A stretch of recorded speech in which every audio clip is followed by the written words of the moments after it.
Bismillahirrahmanirrahim. Assalamualaikum warahmatullahi wabarakatuh.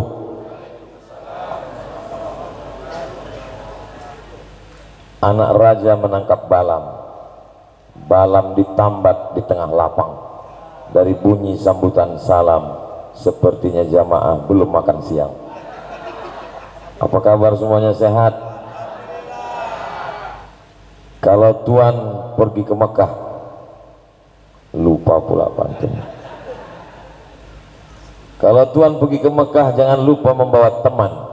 Sudah lama saya tausiah, baru inilah di pinggir jalan. Semoga semua yang hadir ini mendapatkan barokah saudara kita yang akan musafir ke Baitullah.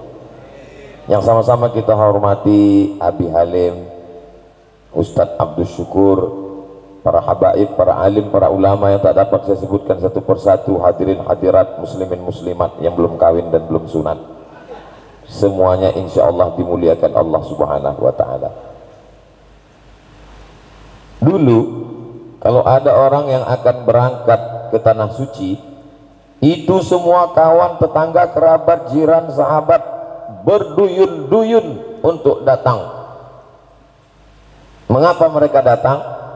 Mau kirim dua. Yang pertama kirim doa, yang kedua kirim salam kepada Rasulullah sallallahu alaihi wasallam. Dulu begitu. Sekarang kalau ada yang mau ke Baitullah, datang kawan, sahabat, tetangga, mau kirim ceret kuning, tempat celak, macam-macam, kecuali di Bogor ini. Ini semua yang hadir ini mau kirim doa dan kirim salam. Maka saya pesan ke Bang Lukman, sampai nanti di tempat-tempat yang mustajab, di atas Bukit Sofa, di atas Bukit Marwah, di Taman Raudhah, di depan makam Rasulullah sallallahu alaihi wasallam, di Hajar Aswad, di Multazam antara pintu Ka'bah dan Hajar Aswad, di dalam Hijir Ismail, di antara Rukun Yamani dan Hajar Aswad, di Padang Arafah, di Musdalifah, di Mina, di Jumrah Ula Wusta Aqabah. Doakanlah kami semua yang hadir ini semoga istiqomah iman dan Islam. Yang kedua, ketika berziarah di depan makam Rasulullah, kalau bisa disebut, sebutlah. Andai tidak, sampaikan saja. Semua yang menitipkan salam kepada engkau, maka ucapkan assalamu alaika ya Rasulullah, assalamu alaika ya Nabi Allah, assalamu alaika ya Habibullah, assalamu alaika ya khaira khalqillah. Mudah-mudahan kita diberikan rezeki untuk berhaji dan umrah ke Baitullah. Amin ya rabbal alamin. Tradisi walimah selamatan kenduri sebelum ke Baitullah itu dilaksanakan di semua tempat, dari Sabang sampai Maroko. Bukan cuma Merauke, orang-orang Mesir juga kalau mau ke Baitullah ngundang kawan sahabat.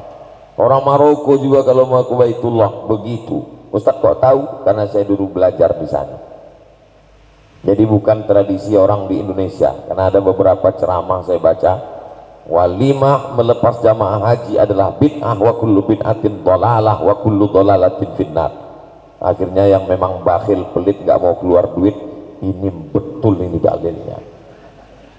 Padahal ini penting silaturahim ini. Gunanya apa? Tadi sudah disampaikan oleh Bang Lukman. Mestinya saya yang datang ke rumah Abi Halim, mestinya saya yang datang ke rumah Ustadz Abdul Syukur, mestinya saya yang datang ke rumah jiran tetangga, tapi karena saya nggak sanggup maka saya undang.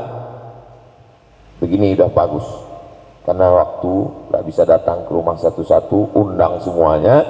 Akan berangkat ke tanah suci, ibadahnya suci, pakaiannya suci, masjidnya suci. Maka jangan sampai yang berangkat itu masih kotor, ada sangkut paut dengan teman, kawan, sahabat, jiran, tetangga.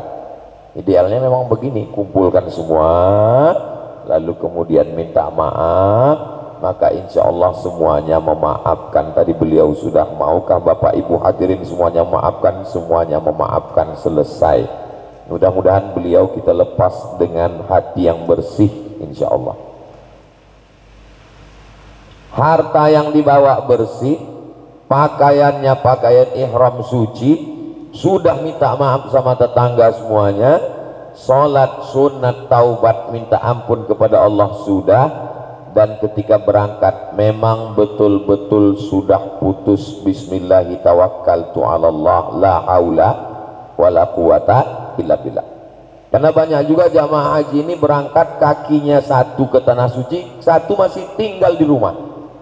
Ini bahaya. Apa bahayanya? Nanti ketika di sana pikirannya nggak fokus.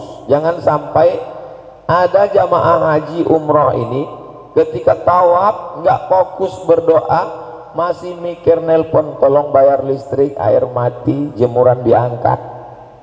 Ini salah satu tanda hatinya belum putus.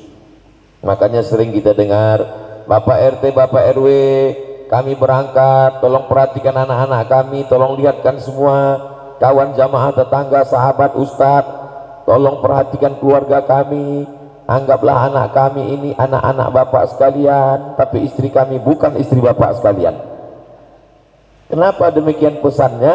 Supaya putus tauhidnya kepada Allah Subhanahu wa taala. Itulah yang dilakukan oleh Nabi Ibrahim alaihissalam. Askantu min zurriyati fi wadin ghairi dhi zar'in inda baitikal muharram. Aku tinggalkan istriku Hajar dan anakku Ismail alaihissalam, dan Allah menjaganya. Insyaallah keluarga Bang Lukman akan dijaga, dipelihara oleh Allah Subhanahu wa taala, dan sahabat, jiran, tetangga. Itulah makanya kita mesti baik sama tetangga. Kalau nggak baik sama tetangga, nggak mungkin bisa pasang tenda ini. Unjuk rasa semua, bongkar tenda, bongkar tenda. Tapi karena dengan tetangganya baik, tetangganya pun kabarnya Ustadz Somad sering datang ya ke rumah Bang Lukman. Iya, kok kami nggak pernah ketemu? Akhirnya hari ini kita dipertemukan di majelis yang baik.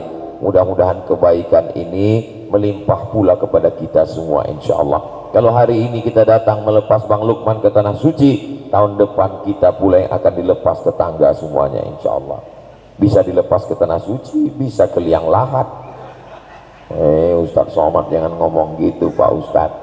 Insyaallah kita ke tanah suci duluan insyaallah.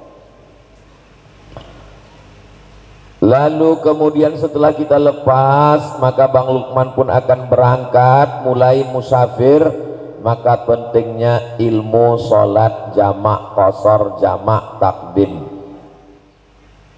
Saya kebetulan kalau lagi manasik itu memang ngajar yang bagian resti, resiko tinggi, yang tua-tua.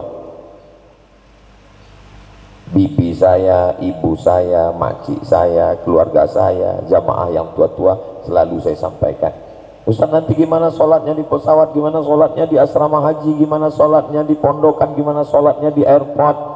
Sholat zuhurnya 2 rakaat, asarnya 2 rakaat, asarnya ditarik ke zuhur, namanya jamak takdim. Niatnya Pak Ustaz, usolli fardhu zuhri rakaataini qasran majmu'an ilaihil asri jam'an taqdiman ma'muman lillahi ta'ala. Oh Pak Ustaz, niatnya 2 meter, dibaca pangkal hilang ujung, dihafal ujung, hilang pangkal, dihafal tengah, ujung pangkal hilang.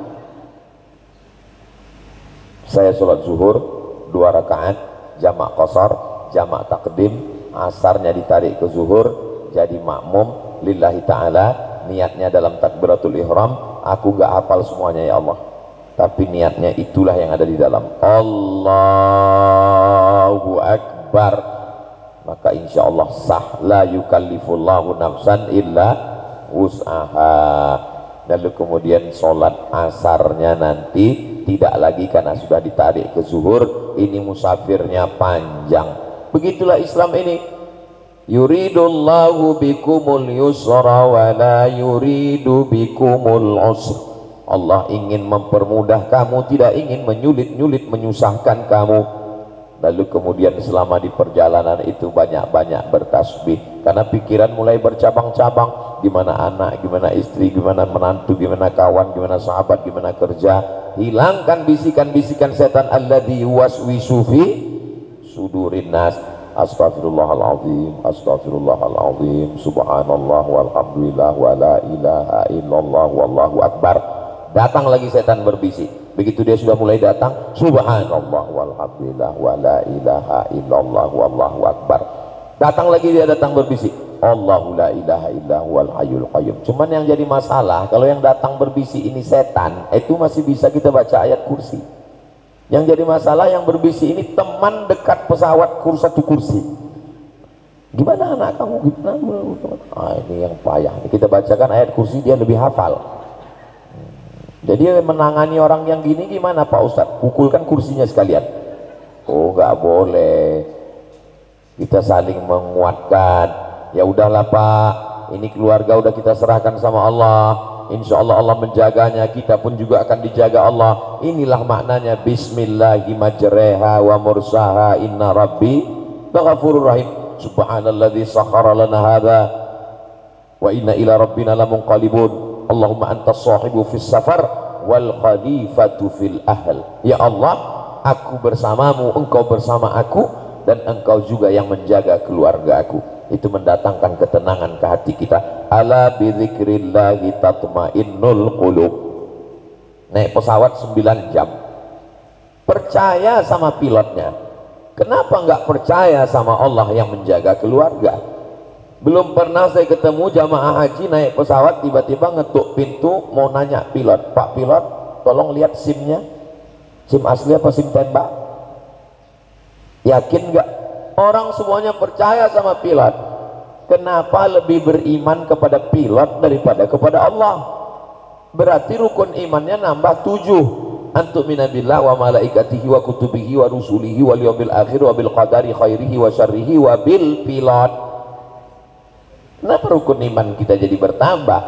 Kita beriman kepada Allah, la ilaha illallah Muhammadur Rasulullah.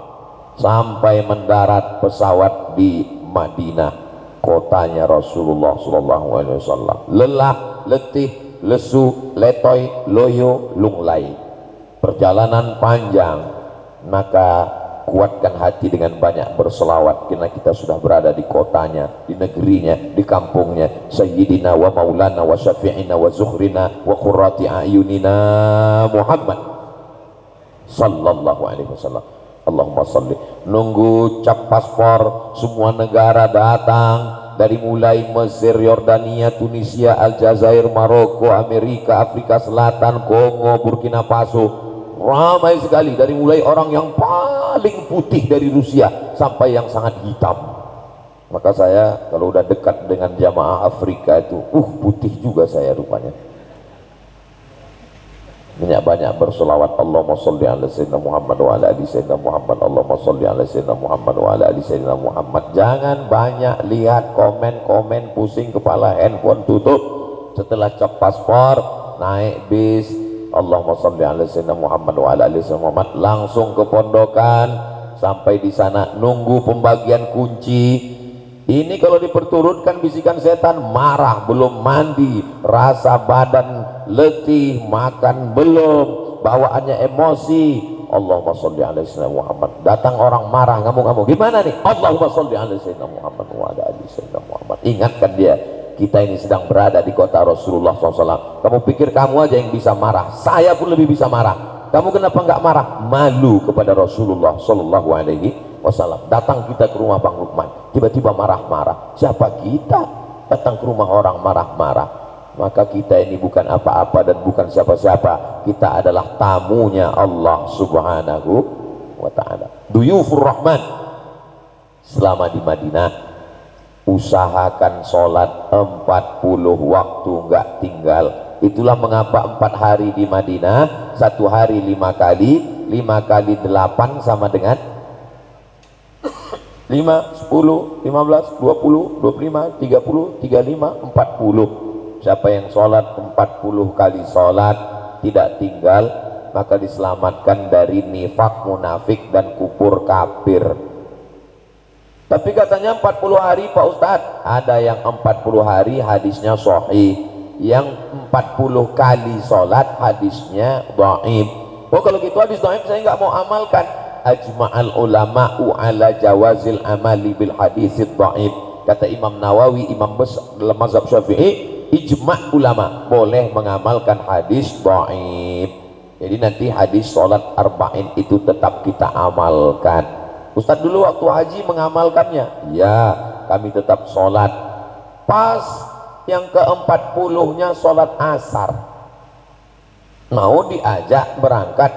Pas yang ke-40-nya sholat zuhur, mau diajak berangkat setelah subuh. Oh, ketua rombongan ngomong sama ketua kloter dan muassasah, kami mau berangkatnya setelah zuhur, izinkan kami sholat dulu di Masjid Nabawi. Bagi kamu yang tinggal di sini mungkin enak, tapi kami nabungnya bertahun-tahun.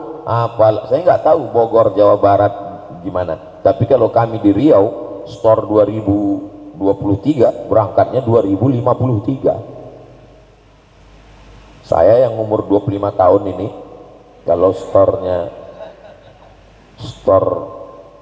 2023 berangkat, banyak ibu-ibu yang bisik, betul nggak percaya dia. Umur itu bukan waktu Bu, tapi rasa. Nah, jadi saya umur 46, jadi kalau 30 tahun lagi baru berangkat, 46 tambah 30, 76. Malaikat maut datang 63. Tapi bukan berarti kita putus asa. Berapapun umur kita, kita tetap store ONH. Andai berangkat, alhamdulillah. Enggak berangkat, niatnya sudah dapat. Innamal a'malu. Jangan putus asa. Nanti ditanya, ibu udah store ONH? Enggak kayaknya malaikat maut udah di jalan. Berapa banyak orang yang disangka ninggal, enggak ninggal.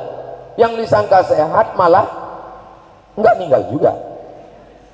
Jadi jangan sampai putus asa. Berapapun umur kita, store ONH. Karena kalaupun tidak berangkat, niatnya sudah sampai dan bisa dilanjutkan, digantikan oleh anak kita. Dia berangkat, dia doakan kita, insya Allah. Amin. Selama di kota Madinah itu ngapain aja Pak Ustadz? Jalan-jalan, jalan ke Masjid Quba, masjid yang pertama kali didatangi Rasulullah SAW ketika sampai di Madinah.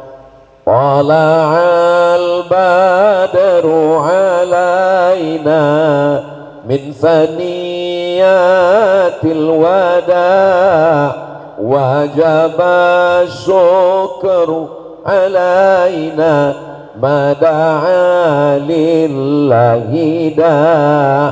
Nabi kalau dia rindu ke kota Makkah, dia sholat di Masjid Quba. Siapa yang sholat di Masjid Quba dapat pahala seperti umrah.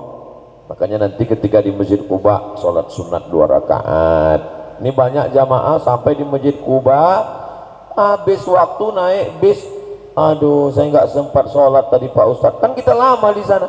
Foto Pak Ustadz. Foto ini penting. Tapi kalau bisa sholat dulu, habis sholat baru foto. Nah, ini pentingnya bahwa kita ngaji dulu. Lalu kemudian kita dibawa ke Bukit Uhud. Bukit Uhud panjangnya 7 km. Di sana ada namanya Jabal Rumat. Rumat tempat pemanah. Kata Nabi, nanti kalau aku berperang di bawah, kalian mengawasi di atas dengan pasukan panah 70 orang. Seandainya aku menang di bawah, kalian jangan turun. Seandainya aku kalah di bawah, kalian juga jangan turun. Kalian tetap di atas. Takdir berkata lain. Ternyata menang pasukan Nabi. Yang 70 orang dari atas ini turun ke bawah mau mengambil harta rampasan perang. Datang pasukan musuh bernama Khalid bin Walid berputar menyerang dari belakang. Akhirnya meninggal sahabat Nabi Sayyidus Syuhada Hamzah bin Abdul Muttalib. Maka orang di atas Jabal Rumat itu meneteskan air mata mengenang perang Uhud. Tapi sebagian jamaah di atas Jabal Rumat malah ketawa cekikikan, enggak ngaji. Inilah pentingnya manasik ngaji. Lalu kemudian ziarah ke makam Hamzah bin Abdul Muttalib. Ziarah ke makam Hamzah bin Abdul Muttalib, meleleh air mata. Asadullah, singanya Allah, yang membunuhnya namanya Wahsy. Wahsy dijanjikan, nanti kalau kamu berhasil membunuh Hamzah, maka kamu akan merdeka, tidak lagi menjadi hamba budak sahaya. Dia pun memegang tombaknya mengawasi Hamzah. Dia tidak ada berperang membunuh yang lain karena targetnya hanya Hamzah. Begitu dia lihat Hamzah lengah, dia tombak Hamzah, dia bunuh. lalu kemudian hidung Hamzah dia gunting, telinga Hamzah dia potong, dia buat jadi rantai, lalu kemudian dia ambil pedang, dia sobek jantung Hamzah, dia keluarkan jantung Hamzah, dia berikan kepada Hindun istri dari Muawiyah, dari Abu Sufyan anaknya Muawiyah. Lalu kemudian Hindun yang dendam karena bapaknya dulu mati dibunuh Hamzah, dia bernazar kalau Hamzah mati aku akan kunyah jantungnya. Dia kunyah jantung Hamzah, namanya Hindun. Mohon maaf kalau ada ibu namanya Hindun.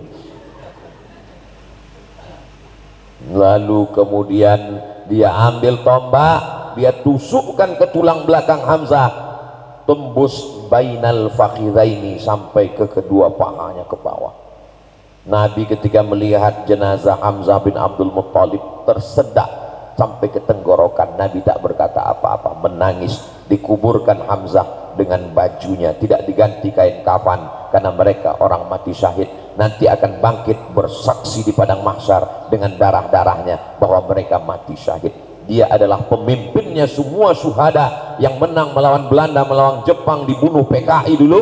Panglima yang mati syahid adalah Hamzah bin Abdul Muttalib. Makanya yang mengerti sejarah, ziarah di depan makam Hamzah dengan tetesan air mata. Semua yang menangis itu enggak semuanya ngerti sejarah. Pas yang ditanya, kamu kenapa nangis? Habis rial belanja Pak Ustadz. 8 hari manfaatkan untuk ibadah. Jangan sampai nanti pulang ke Indonesia menyesal. Penyesalan tak lagi berguna, menetes air mata darah tidak dapat diulang karena sulitnya mau berangkat ke tanah suci Makkah. Puas-puaskan beribadah. Kalau kami masuk masjidnya pagi, tahiyatul masjid, habis itu sholat duha, habis itu sholat sunat hajat, habis itu sholat sunat taubat, habis itu sholat sunat mutlak. Capek sholat, baca Quran, selesai baca Quran, sholat sunat lagi, sholat sunat mutlak, nggak penting pagi, petang, siang, malam, minta kepada Allah SWT, berdoa, selesai baca Quran, berzikir, istighfar 100 kali, selawat 100 kali, la ilaha illallah 100 kali, al-fatihah 100 kali. Itulah gunanya beli tasbih. Banyak jamaah haji lebih lama milih tasbih daripada bertasbih. Milih tasbih kayu nggak jadi, tasbih batu nggak jadi, tasbih ini nggak jadi, warna merah nggak jadi, warna hijau nggak jadi. Diusir sama yang jualan. Oh haji. Beli tasbih 100, semuanya dikasih ke tamu. Tinggal 1 digantungin di mobil. Mobilnya masuk surga, orangnya masuk neraka. Nauzubillah. Maka selama di sana tasbih dipakai untuk mengagungkan Allah, tidak ada waktu yang kosong. Kalaulah hotel itu cuman untuk jadi tempat tidur, berarti di sana cuman pindah tempat tidur. Maka hotel cuman ganti pakaian, lebih lama di masjid. Masuk jam 2 malam, sholat sunat tahiyatul masjid, sholat sunat wudu, sholat sunat taubat, sholat sunat hajat, sholat sunat tahajud, sholat sunat witir, duduk baca Quran, azan subuh, zikir sampai matahari terbit, istirahat. Masuk zuhur, pulang makan siang, masuk asar, melanjutkan maghrib, lanjutkan isya, habis isya pulang baru makan. Lebih lama di masjid daripada di hotel.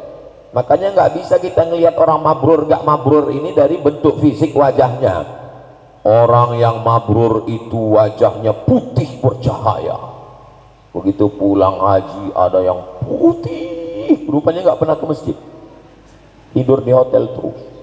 Ada yang kurus hitam, wah ini hajinya haji mardun ini, padahal dia kena panas terus. Maksudnya saya yang hitam kurus itu saya maksudnya. Nah, sampailah akhirnya hari yang ke-8, maka siap-siap pakai kain ihram, gunting kuku karena sudah mulai panjang lebih seminggu, bulu hidung juga sudah bersin-bersin, sudah bercabang, sudah mandi bersih semuanya, pakai kain ihram menuju Bir Ali. Sampai di Bir Ali sholat sunat tahiyatul masjid, sholat sunat ihram, labbaik Allahumma umrah, aku sambut panggilanmu melaksanakan umrah. Naik bis, maka bertalbiyah. Setelah labbaik Allahumma umrah, talbiyah terus. dibimbing oleh pembimbing. Labbaik Allahumma labbaik, labbaik la syarika laka labbaik, innal hamda wan ni'mata lak wal mulka la syarika lak. Jalannya lurus, mobilnya dingin. Maka kalau saya yang bimbing haji umroh itu, saya membaca labbaiknya nggak pakai irama itu. Labbaik Allahumma labbaik, bangun semuanya. Nggak saya pakai yang irama slow itu. Paling pembimbingnya sanggup cuma 3 kali, habis itu jamaahnya terbang ke awan. Nah, maka kita kebetulan teman yang duduk di sebelah ini hobi membicarakan si anu kemarin belanja terus sampai bawa anak onta cucu onta. Maka kalau ada yang model begitu nggak usah langsung aja talbiyah. Kabarnya si anu gimana? Labbaik Allahumma labbaik, labbaik la syarika laka labbaik, labbaik Allah. Nah, tidur boleh Pak Ustadz? Nggak apa-apa. Akhirnya sampai ke kota suci Makkah Al-Mukarramah. Nanti di pinggir jalan kelihatan ada tiang bulat, di atasnya seperti kubah.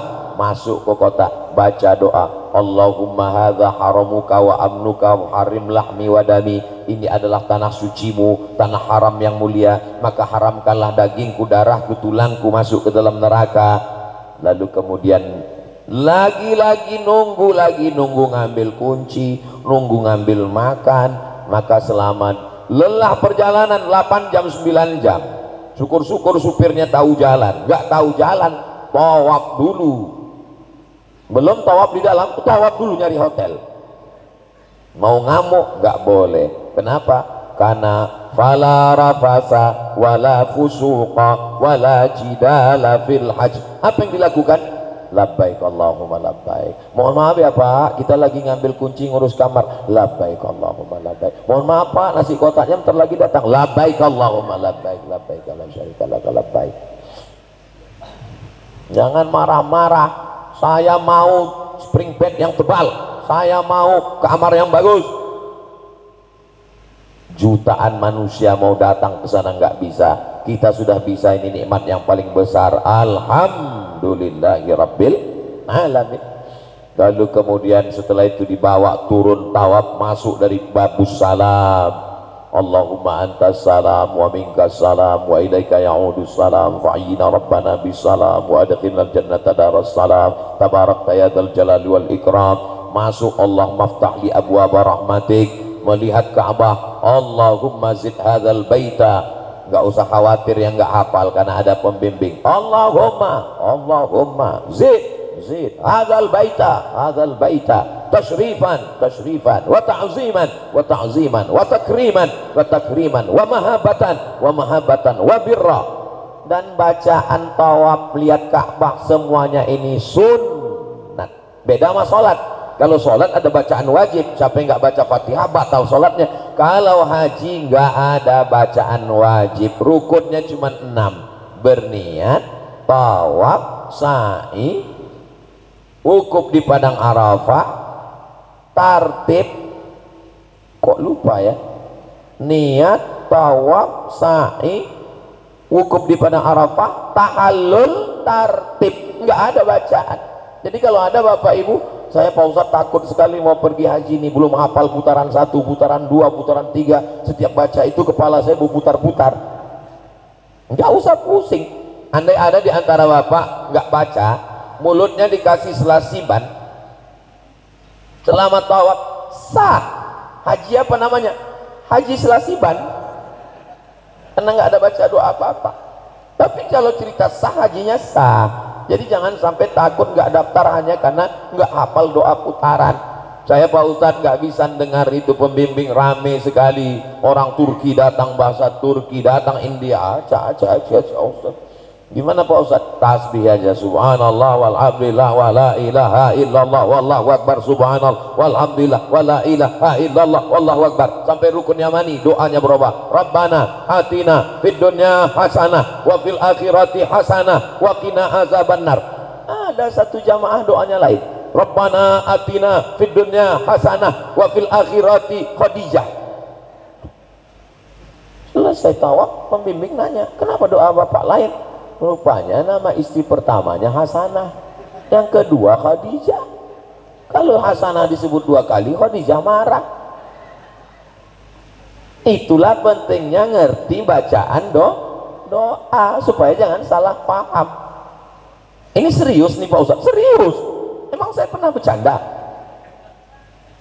Lalu kemudian selesai tawaf, sholat sunat 2 rakaat di belakang makam Ibrahim. Selesai tawaf itu sholat sunat tawaf. Banyak jamaah selesai sholat sunat tawaf, jangan membelakangi Ka'bah, nggak ada adab, nggak sopan.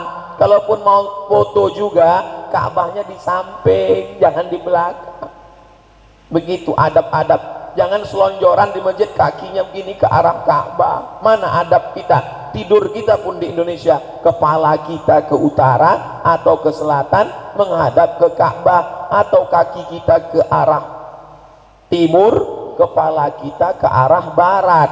Nggak boleh kaki kita ke arah barat, kepala kita ke timur. Pulang dari sini tempat tidurnya digeser seperti pergeseran arah kiblat di beberapa masjid.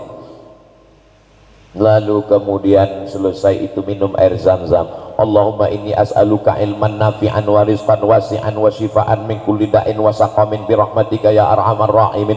Saya belum hafal doanya Pak Ustadz. Enggak usah baca doa itu, yang penting pakai bahasa Indonesia. Tapi saya malu didengar teman saya. Enggak usah pakai suara, gerak-gerakkan aja mulut. Dah habis itu langsung menuju Bukit Sofa. Sampai di atas Bukit Sofa menghadap ke arah kiblat. Allahu Akbar, Allahu Akbar, Allahu Akbar kabira, walhamdulillahi katsira, wa subhanallahi bukratan wa asila, la ilaha illallah wahdah, sadaqa wa'dah, wa nasara 'abdah, wa a'azza jundah, wa hazamal ahzaba wahdah. Lalu kemudian berdoa, doa masing-masing. Doa orang tua, Rabbi firli wali walidayya warhamhuma kama rabbayani shaghira. Doa untuk suami dan istri, Rabbana hab lana min azwajina wa dzurriyyatina qurrata a'yun waj'alna lil muttaqina imama. Doa untuk anak-anak, Rabbi habli minas sholihin, Rabbana hab lana min ladunka dzurriyyatan thayyibah. Habis itu doa untuk tetangga, kawan, sahabat, semuanya. Tapi saya nggak bisa bahasa Arab Pak Ustadz, bahasa Indonesia. Saya kalau bahasa Indonesia nggak merasuk ke dalam hati Pak Ustadz. Bahasa masing-masing. Ya Allah, iki putune wis orang dino bojone rong teko wis ngalur ngidul ngetan piye iki ya Allah. Baik Allah SWT. Bapak lihat aja itu orang India, orang Pakistan berdoa macam-macam doa. Habis itu kemudian turun ke bawah. Ketika ada 2 tiang hijau, lari-lari kecil. Rabbighfir warham wa'fu wa takarram wa tajawaz amma ta'lam innaka ta'lam ma la na'lam innaka antal a'azzul akram. Yang biasa lari-lari, yang nggak biasa jangan, nanti terkilir payah nyari tukang pijat. Nyantai aja biasa. Kamu nggak lari, biasa aja guys. Nah, sampai ke Bukit Marwah, naik lagi ke atas berdoa. 1, pergi ke Sofa. 2, pergi ke Marwah. 3, pergi ke Sofa. 4, pergi ke Marwah. 5, pergi ke Sofa. 6, akhirnya di Marwah. 7, berdoa selesai tahallul. Yang laki-laki paling bagus gundul. Makanya saya kalau sebelum umroh itu rambut saya nggak dipangkas 3 bulan, panjang. Supaya apa? Supaya Ustadz kenapa nggak potong rambut? Biasanya kalau udah ada itu 5 menit lagi selesai tau Ustadz. Ustadz kenapa nggak potong rambut? Itu di sana saya kalau habis umrah barber shop, pakai mesin 3 menit habis semua. Kalau rambut pendek masa 10 rial sama rambut pendek rambut panjang? Eman-eman. Wah, habis semua. Udah azan. Waduh, jangan kemana-mana, kita lanjutkan setelah yang satu ini. Tadi saya dikasih pesan Ustadz tausiahnya hanya sampai jam 12 saja. Sekarang jam 12 kurang 5 sudah masuk waktu azan zuhur berkumandang. Nanti doanya insya Allah kita minta kemuliaan guru kita semua, khusyuk, ikhlas, pimpinan pondok yang mengajarkan kita kebaikan, tasawuf, tazkiyatun nafs, Abi Halim insya Allah. Demikianlah manasik singkat ini. Manasik umrohnya baru Pak Ustadz, hajinya kapan?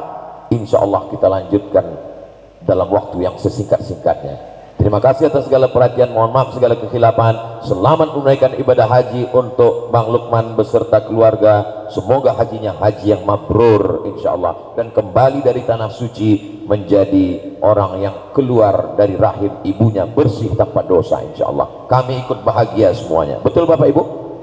Terima kasih segala perhatian. Saya tutup dengan pantun menangkap puyuh di Bukit Selasih. Thank you dan terima kasih. Assalamualaikum warahmatullahi wabarakatuh.